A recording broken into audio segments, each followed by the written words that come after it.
I'm Steve. And I'm Alison. Welcome to our channel, Trip for Two Australia. That's right, we're on a big lap all around Australia and we cannot wait to bring you along the adventure with us. So why don't you go and get yourself a cold drink and get relaxed for the next 20-30 minutes or so as we take off on a trip for a lifetime all around the country. We cannot wait for you to join us. So Ellie and I decided about, what, 2 years ago? Maybe 3? Yes. About around the start of the pandemic that we were going to start living life on our own terms, so we decided to save our money and buy a caravan, and we knew absolutely nothing about caravanning at the time. In fact, Alison said, why don't you have a look on YouTube, see what you can find. So my extent of knowing, travelling around Australia, was crossing the Nullarbor, so I googled cross the Nullarbor in a caravan.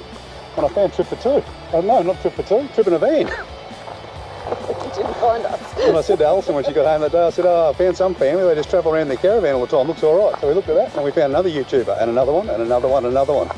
So we started doing a lot of research and we decided this was the lifestyle that we think is going to suit us best. So here we are. Here we are. So we're going to set sail out to the west, straight out of Brisbane, and we're going to head out towards Eromanga, which is like out towards the western side of the Northern Territory border. We're going to do, I think it's called the Natural Sciences Loop out that way. But anyway, come and join us. This is our very first episode, so go easy in the comment section. Yes. But let us know how we go. So come and join us as we kick off the adventure at Lake Clarendon, which is just outside of Gatton. Hope you enjoy it. Hope you enjoy it. Well, here we are. First night of our big lap round Australia, and we've come to an absolute ripper. We've got a free camp just outside of Gatton. It's called Lake Clarendon, and it's pretty beautiful. And they've got plenty of facilities here. They've got there's toilets here, there's barbecues. I think it's council run, and the reason I think that, and the only reason I think that, is I saw the council down here a little bit earlier today, and they were cleaning up the barbies and the toilets and stuff. But someone come in this morning, they emptied the bins. They even go as far as throwing a bin liner in the bloody wheelie bins that they got down here. But it's an absolutely beautiful spot. Check this out.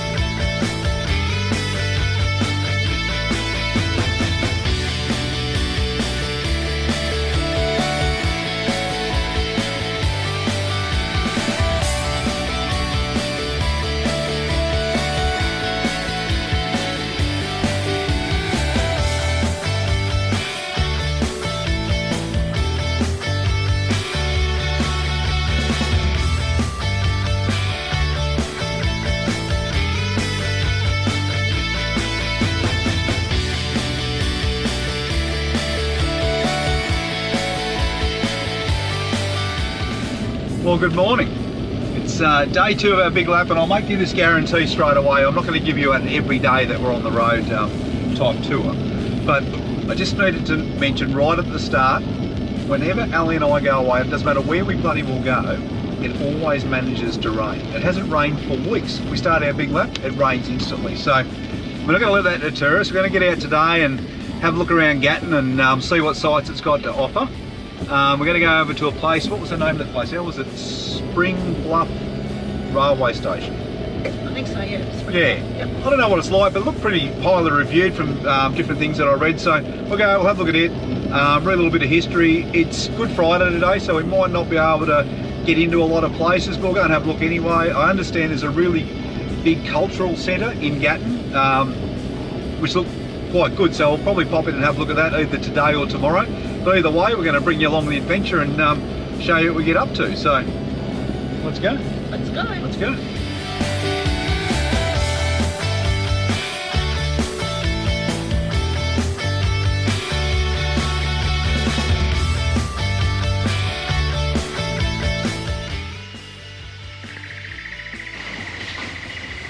Okay, so the station's been up here for a couple of years now. In fact, they built it in the 1800s, and it was originally known as Highfield Station, but unfortunately they built another one, which they also called Highfield Station, which is a fair distance from here, so they got a little bit confusing. So I think from what we read, it was about 1890 or so, they changed its name to Spring Bluff Station, which it stays as today. It's still an operating train station, and it's the principal station, and always has been, on the range between Murphy's Creek and Toowoomba. It's a beautiful little place. Yeah, it's great. What do you reckon about Spring Bluff, Al? It's beautiful. It's a beautiful place to come and visit and have a picnic and relax and enjoy nature. It is. It's not what I expected. Not what I expected either. I expected to come and see an old railway station, but there's a kids' playground here. There's plenty of picnic tables. There's barbecues, grassed areas you can get out and just sit out in the sun or whatever you do on a nice day, and plenty of old railway stuff to check out while you're up here. So yeah, it looks really nice. There's a walking trail up here. Bit of a memorial to, I think it was the 25th Battalion from the war. I think they started up from up here somewhere before they went up to New Guinea, so that was interesting to have a read about. And look at how they've rebuilt the station over the years, particularly in 2011 after the floods come through, and looks like it just about wiped it out. It was wiped out, and in February they started to rebuild, and it's just beautiful. Yeah, I think you forget about how devastating the floods were, because we're right up on top of the mountain. Yes. Yeah, this is the area that was really affected. All just got washed out. So yeah, beautiful place. Couple of things if you're coming up here for the day. The first sign you see when you come to the car park is no dogs, so you can't bring your dog. But you can bring the rest of the family along, and it looks like it makes for a great day. There's a cafe here. It's still a working railway station, so obviously you've got to be a little bit mindful when you cross the tracks, but there's a nice level crossing there for pedestrians to get across that makes it really safe. And that's just a really beautiful place to come and check out. It's a lovely little place to come visit. Exactly, even on a rainy day like this. All right, so this is the cafe, which unfortunately is closed today, but it was originally the station master's house, and it was built in 1879 now? 1869. It was built a long time ago.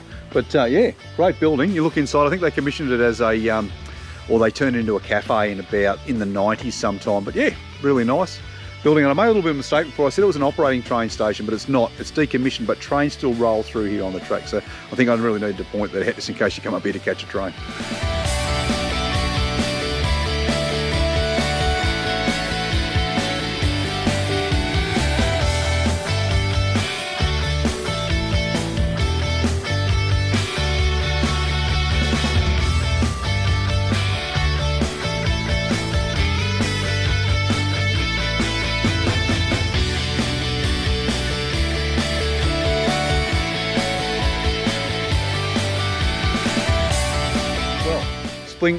I can't say it.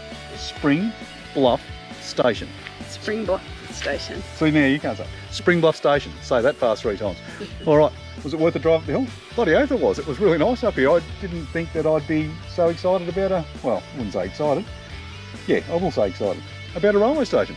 But yeah, it's really nice, really well looked after. One thing we did miss out on was there's no flowers here at the moment. No. And apparently during the Toowoomba Flower Festival. Toowoomba Carnival of Flowers. That's it, the Carnival of Flowers. This place is in bloom. So if you want to come up, I think it's around September sometime. That'd be your best chance.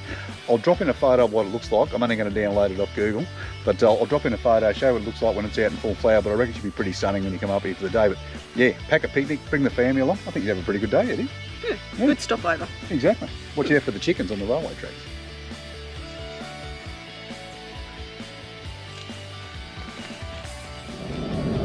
Okay, so that was the Spring Bluff Railway Station, and that was really interesting. So yeah, as we said before, get up and check it out. It's well worth the drive. I suppose anywhere you come up in the Lockyer Valley is well worth the drive. It's such a beautiful area. It is. Anyway, we've come out, we've had a look, and it looks really good. So we're going to go and check out another place that we don't see too much on the radar, and that's Gatton. Yeah. Because we're not camped too far away from there over at Lake Barron. In fact, I think we're only about 10 minutes away from there. So we're going to go in, we'll check it out. Apparently they've got a really good cultural centre, which is well worth a look, so I'll go and have a look at that. There's the National Truck Driving Museum or Transport Museum there, and there's also what we are looking forward to have a look at, and we're not truck drivers, but we are looking forward to going and have a look at the Lights on a Hill Memorial, which is for truck drivers and bus drivers who've lost their lives on or off the job. So that'll be interesting to go and have a look at that. So come along with us, we'll give you a bit of a look around again.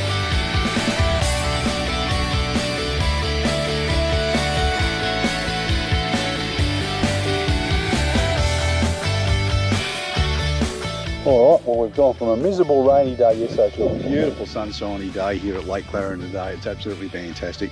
I think we said yesterday that we were going to go over to the Cultural Centre and have a look at it, but being Good Friday, we had no bloody hope of getting in there. So we're going to go today. Claw open today, and what a great day to go visit that. So we're going to have a look at the Cultural Centre. We'll also give you a bit of a look around in Gatton if we see anything interesting in there as well. So come and join us. Come over to the Lights on the Hill Memorial. It's a memorial for truck drivers and coach drivers who've lost their lives on and off the job. Here in Queensland. Very sad to walk around and see the amount of names, particularly the ages of some of the drivers who lost their lives. Yeah, it's a nice spot though. It's just up on top of the hill and it looks out over Lake Apex, which is quite a nice place for the memorial. So well done, Gatton. It's very, very nice.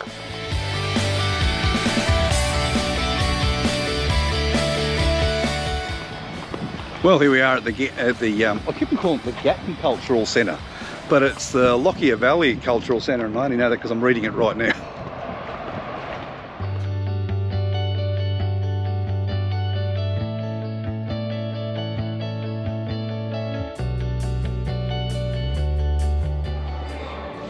I reckon Harry Top would have been a bit of a larrikin.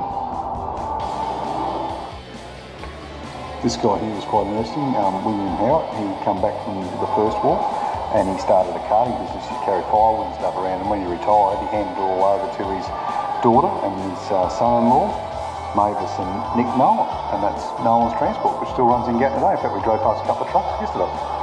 Yeah. So there's a good Aussie business that's been running for well over 100 years.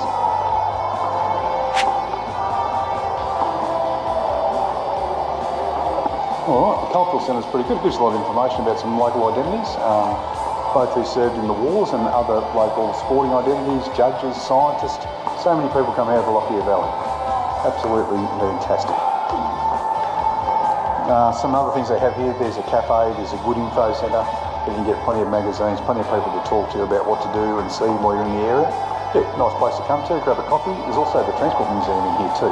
We're not going to go in, but I will show you to sort of look through the window. That looks pretty good as well.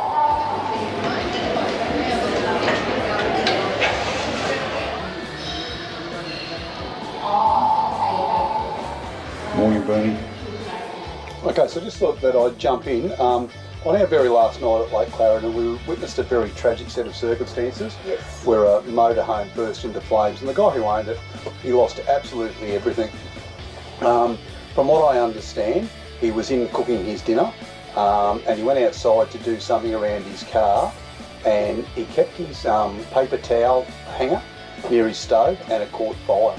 And then he came inside and he grabbed his fire extinguisher. Because the fat at that point that he was cooking with had caught fire, and he hit it with his fire extinguisher, all it did was actually just spread the fire further, and he'd emptied his entire thing. And a young guy that I met there who was really quick to the scene, he grabbed his fire blanket, but by the time he got there it was just too late.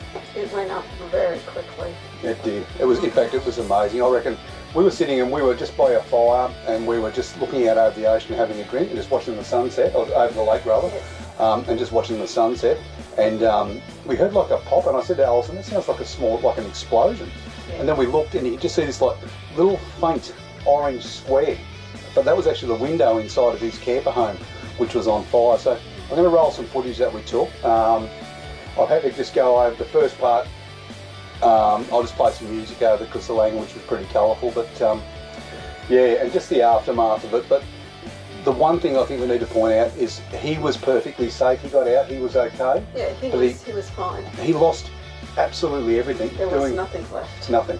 Nothing. Doing something that we do every single day, cook inside our van or our motorhome. So, yep, certainly something. Yeah, so it made us more mindful of we've got things on in the caravan to be inside, just to keep an eye on it. It went so quickly, and we've been thinking about getting a fire blanket, and we'd be like, yeah, we'll do that, yeah, we'll do that. Yeah. Well, we went and did it because it's just good to have in case of an emergency. Like, I think $12 at BCF, and we hung it just inside our door. I'll show you. So we just put our fire blanket just inside our door. It's in real close proximity to our stove. The fire extinguisher that we've got, this one, that would be a very similar fire extinguisher, I think, that everybody's got inside their vans. Yeah, and if you have a read about them, and we did, because after we saw his van burst into flames, that really put the wind up us. So we had a look at it, and for a fat fire, they have a very limited use, but that's about, all things being equal, it's probably the best extinguisher you can have inside of your van. But a fire blanket is the sort of thing that you use for a fat fire to go in. Now, we don't cook with a lot of fat, but we certainly want to put ourselves in a set of circumstances where we have a fire inside our van, because if he was trapped in that van, he had no way of getting out, absolutely no way of getting out. And I think initially we weren't sure if there was someone inside the van. Yeah. But and everyone else that was around, obviously everyone's come around to help him, but yeah, it was just a really tragic set of circumstances, and it just happened so easy. So I'll roll the footage and let you have a look at what we saw.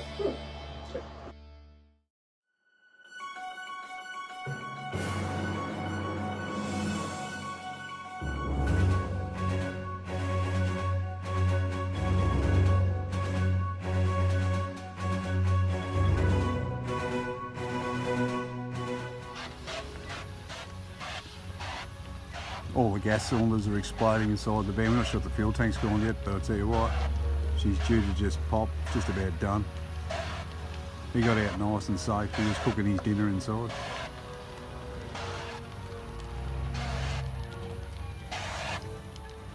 Here come the fireys.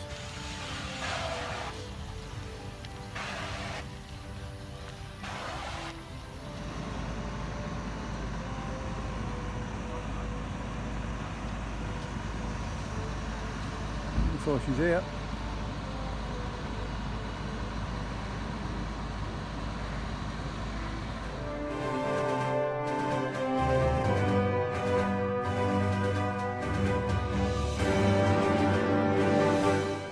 Well, that's it, Al. That's a wrap. That is our first episode in the can. What did you think of Lake Clarendon? Lake Carolyn is great, suitable for all sorts of setups, and we're nice and close to townships as well. Beautiful views, love the lake, nice and relaxing. It was really, really good, and it's a free camp, which makes it even better. It was a little gem.